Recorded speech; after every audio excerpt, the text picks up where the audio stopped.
महाराज जी, जीवन के अच्छे समय में अति उत्साह एवं अति आत्मविश्वास से कैसे अपने मानव जीवन के संयम अथवा धैर्य कैसे बनाएं, क्योंकि अतिशयोक्ति जीवन में मानसिक धैर्य नहीं बढ़ता। देखो बच्चा, जब तक भगवान से नहीं जुड़ा जाता, सबसे महान भगवान है, जब तक भगवान से नहीं जुड़ा जाता तब तक हमारी जो बुद्धि है वो प्रकृति में ही रहती है, और प्रकृति का स्वभाव है विषम। से आपको सुख का अवसर आया तो अहंकार आ जाएगा, दुख का अवसर आया तो शोक आ जाएगा।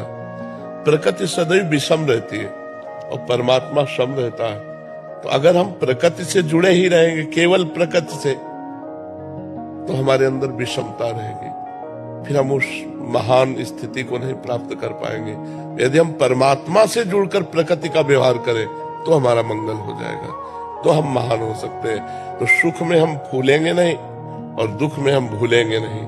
हर परिस्थिति को रौंद कर हम परमात्मा प्राप्ति कर सकते हैं, और परमात्मा के बिना सब कुछ अधूरा है। चाहे जो भोग भोग लो, देखो मन एक निराशा लिए हुए टहल रहा है सबका मन। आप देखो ना, अंदर धन की आशा, स्त्री की आशा या पुरुष की आशा, खान पान, शयन, ये सब, इनमें सब करने पर भी एक अतृप्ति है, एक अशांति है, एक अपूर्णता है।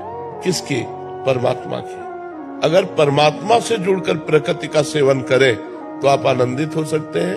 अगर परमात्मा से विमुख होकर परमात्मा की प्रकृति का सेवन करेंगे तो कभी पूर्णता की प्राप्ति नहीं हो सकती।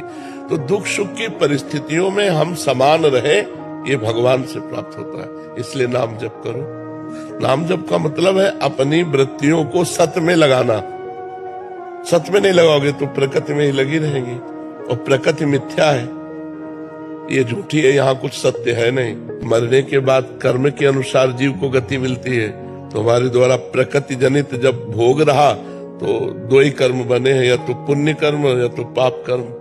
वो भजन तो बना नहीं जिससे भगवत प्राप्ति हो जाए, या जिससे हमें पुनः मनुष्य शरीर मिले।